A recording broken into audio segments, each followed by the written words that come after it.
అందరికీ నమస్కారం. Welcome to your easy maths class. గత వీడియోలో మనం టైప్స్ ఆఫ్ డెసిమల్స్ గురించి చెప్పుకున్నాం. అలాగే టర్మినేటింగ్ డెసిమల్స్ని p/q ఫామ్లో ఎలా కన్వర్ట్ చేయాలో చెప్పుకున్నాం. ఈరోజు నాన్ టర్మినేటింగ్ డెసిమల్లో రెండు రకాలు ఉంటాయని చెప్పుకున్నాం. అందులో ఫస్ట్ టైప్ వచ్చేసరికి నాన్ టర్మినేటింగ్ రికరింగ్ డెసిమల్, ఇంకోటి వచ్చేసరికి non terminating non recurring decimal. అయితే నాన్ టర్మినేటింగ్ నాన్ రికరింగ్ డెసిమల్ని మనం p/q ఫామ్ అంటే ఫ్రాక్షన్ ఫామ్లోకి రాయలేము. సో అందుకే దాన్ని మనం ఇర్రేషనల్ నెంబర్ అంటారని చెప్పుకోవడం జరిగింది. తర్వాత నాన్ టర్మినేటింగ్ రికరింగ్ డెసిమల్ అంటే ఏంటో చెప్పుకున్నాం. ఈరోజు నాన్ టర్మినేటింగ్ రికరింగ్ డెసిమల్ని ఫ్రాక్షన్లో ఎలా రాయాలో చూద్దాం. దీనివల్ల యూజ్ ఏంటంటే ఇది కాంపిటేటివ్ ఎగ్జామ్స్లో అడుగుతుంటాడు. 7th, 8th, 9th, 10th 3 క్లాసుల్లో ఈ ప్రాబ్లం మీద ఒకటి ఎగ్జామ్లో 100% వస్తుంది. అది 2 మార్క్స్ కావచ్చు, 4 మార్క్స్ కావచ్చు. గ్యారంటీగా ఒక ప్రాబ్లం వస్తుందన్న చాలామంది పిల్లలు దీన్ని తప్పు చేస్తారు. But very easy to solve. ఒక్కసారి చూడండి. మనం ఇందాక చెప్పుకున్నట్లే చూడండి ఒకసారి. 0.23 బార్ లేదా నాన్ రికరింగ్ మీకు అర్థమయ్యేలా చెప్పాలంటే ఫస్ట్ వాడు ఎగ్జామ్లో మీకు ఇలా రెండిట్లో ఎలా అని ఇవ్వచ్చునా 0.23 సో ఆన్. దీన్నే మనం బార్లో చూపిస్తే 0.23 బార్, రెండు ఒకటే, ఏం తేడా లేదు. 0.23 సో ఆన్ అన్నా 0.23 బార్ అన్నా ఒకటే, ఈ రెండు ఒకటే. రాసిన విధానం తేడా. ఎగ్జామ్లో రెండిట్లో ఎలా అయినా అడగచ్చు, ఎలా అడిగినా చేసే పద్ధతి ఒకటే. ఫస్ట్ ఈ ప్రాబ్లం ఎలా సాల్వ్ చేయాలో చూద్దాం. ముందు చూడండి, ఫస్ట్ స్టెప్ లెట్ అంటే ఏం లేదు, మనం అనుకుంటున్నామని అర్థం. Let x = 0.23 bar. Simple. Actual ఎక్కువగా బార్ ఇస్తాను, అందుకే బార్ తీసుకున్నా. x = 0.23 bar. ఇప్పుడు ఏం చేద్దామంటే కొంచెం కేర్ఫుల్గా చూడండి. ఇప్పుడు నేనేం చేస్తున్నా అంటే బార్ని రిమూవ్ చేస్తున్నా. x = 0. బార్ రిమూవ్ చేస్తున్నా కాబట్టి ఏ డిజిట్స్కి బార్ ఉందో ఆ నెంబర్స్ రిపీట్ అవ్వాలి. So 23 so on. Second step అయిపోయింది. ఇప్పుడు జాగ్రత్తగా చూడండి, ఇక్కడ ఎన్ని డిజిట్స్కి బార్ ఉంది? 2 డిజిట్స్కి బార్ ఉంది. So you can multiply with 100. ఒకవేళ ఒక డిజిట్కి బార్ ఉంది, మల్టిప్లై విత్ 10. 2 డిజిట్స్కి బార్ ఉంది, మల్టిప్లై విత్ 100. 3 డిజిట్స్కి బార్ ఉంది, మల్టిప్లై విత్ 10. నిన్న మనం ఆల్రెడీ చెప్పుకున్నాం. ఒక డిజిట్ ఉంటే 10, 2 డిజిట్స్ ఉంటే 100, 3 డిజిట్స్ ఉంటే 1000, 4 డిజిట్స్ ఉంటే 10,000. సో ఇప్పుడు ఇక్కడ ఎన్ని డిజిట్స్ ఉన్నాయి? 100. అయితే ఈ 100ని మల్టిప్లై చేయాలి.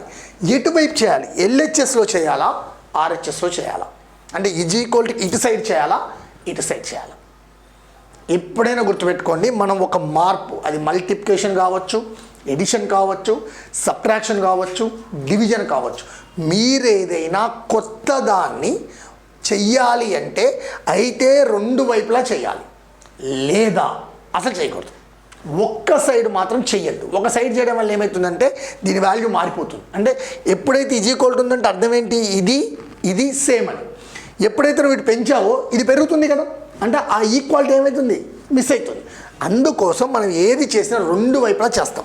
సో ఇప్పుడు నేనేం చేసా, ఇక్కడ 100 మల్టిప్లై ఎటు చేయాలని చెప్పా, రెండు వైపులా చేయాలి. చూడండి, 100 × x, 100తో x మల్టిప్లై చేసా = చూడండి ఇక్కడ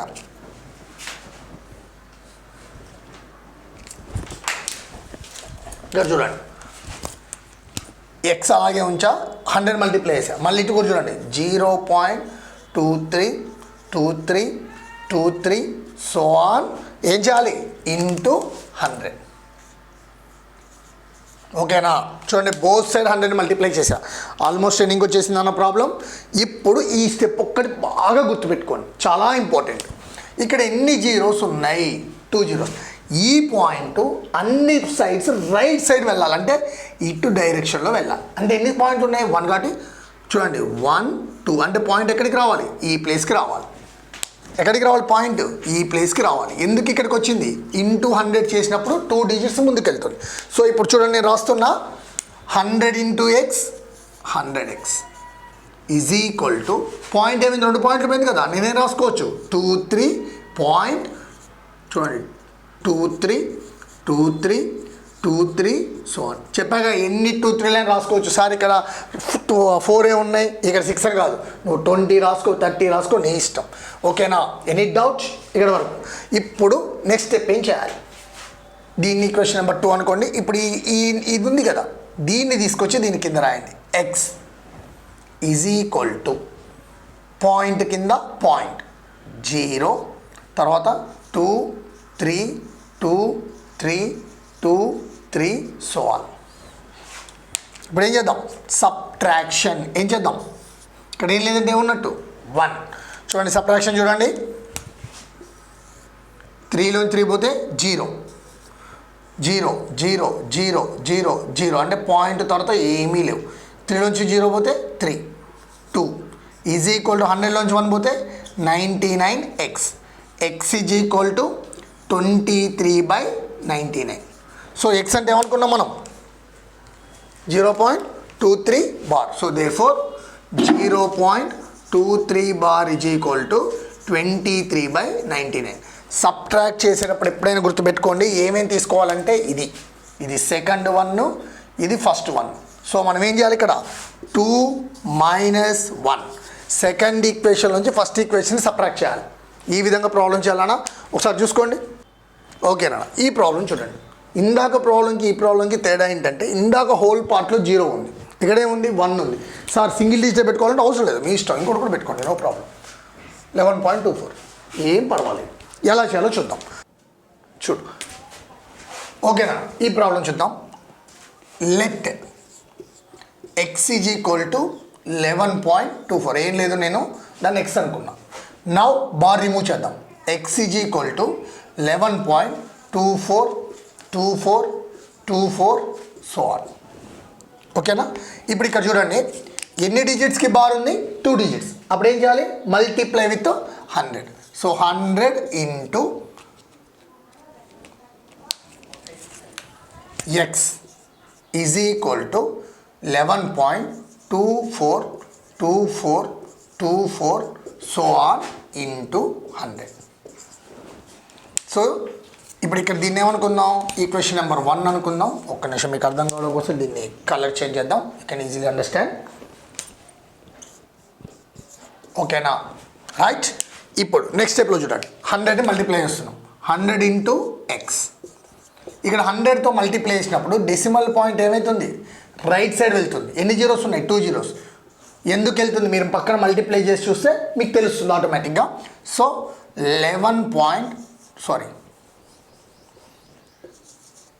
24.24 సో ఆన్ దీన్ని ఏమనుకుందాం ఈక్వేషన్ నెంబర్ 2 ఇప్పుడు 2 - 1 అంటే సెకండ్ ఈక్వేషన్లోంచి ఫస్ట్ ఈక్వేషన్ని సబ్ట్రాక్ట్ చేద్దాం సెకండ్ ఈక్వేషన్ ఎంత 100x is equal to 1124.24 so on equation number చూడండి ఎక్స్ కింద ఎక్స్ ఏం లేదంటే ఏమన్నట్టు 1 డెసిమల్ పాయింట్ కింద డెసిమల్ పాయింట్ 1 తర్వాత 24 సో ఏం లేదు సెకండ్ ఈక్వేషన్ రాసుకున్నా ఫస్ట్ ఈక్వేషన్ రాసుకున్నా ఇప్పుడు ఏం చేయాలి దీన్ని సబ్ట్రాక్షన్ అంటే -4 క్యాన్సిల్ 4 సో ఏమొచ్చింది డెసిమల్ పాయింట్ తర్వాత 0 4 నుంచి 1 పోతే 3 2 నుంచి 1 పోతే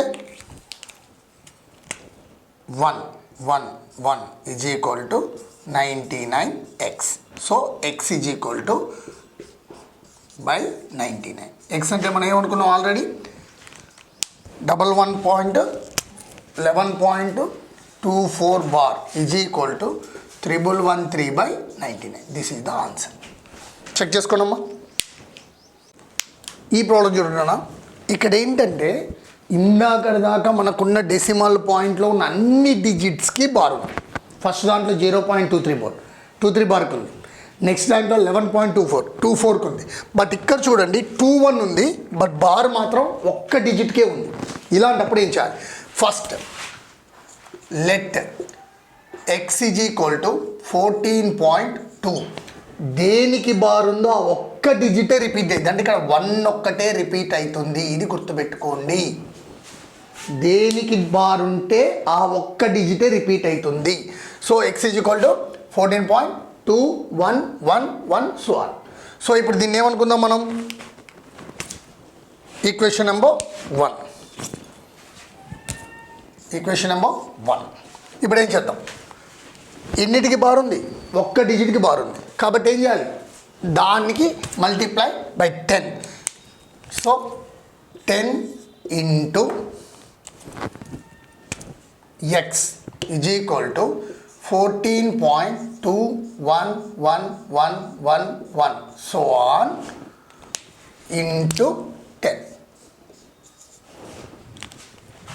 ఇప్పుడు ఏం చేయాలి, 10తో మల్టిప్లై చేయాలి. So 10 into x 10x is equal to, ఒకటి ఉంది కాబట్టి ఒక పాయింట్ వెళ్తుంది. సో 14,142.1111.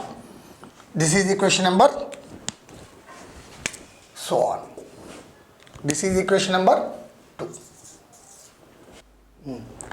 సో 2లోంచి 1 సబ్ట్రాక్ట్ చేయాలి నాన్న. 10x is equal to 142.1111 so on. దీని కింద x కింద x, పాయింట్ కింద పాయింట్. So 4 1 2 1 1 1 1 so on. దీన్ని సబ్ట్రాక్ట్ చేద్దాం. సో ఇప్పుడు సబ్ట్రాక్ట్ చేస్తే చూడండి ఇవన్నీ క్యాన్సిల్. 1 నుంచి 2 పోయి కాబట్టి 10 బారో, అంటే 11 నుంచి 2 పోతే ఇట్ షుడ్ బి 9. ఇక్కడ ఏముంటుంది 1. బారో తెచ్చుకుంటే 11 నుంచి 4 పోతే 7. ఇక్కడ ఎంత ఉంటుంది 3. 3 నుంచి 1 పోతే 2. సో 1. సో ఇక్కడ 9x. So x is equal to 127.9/9. మనం ఆల్రెడీ మనం చెప్పుకున్న డెసిమల్ కన్వర్షన్లో 1279/90. సో దీని ఆన్సర్ ఏంటి ఫైనల్గా, ఎక్స్ అంటే ఏమనుకున్నాం లాస్ట్ ఖచ్చితంగా దేర్ ఫోర్లో ఈ స్టెప్ రాయాలి.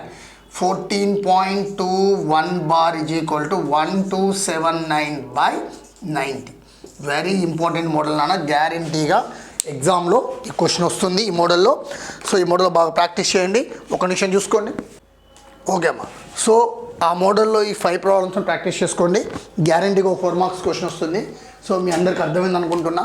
మీకు అర్థమైతే కనుక లైక్ చేయండి, subscribe my channel, share to your friends. Thank you one and all. జై భారత్.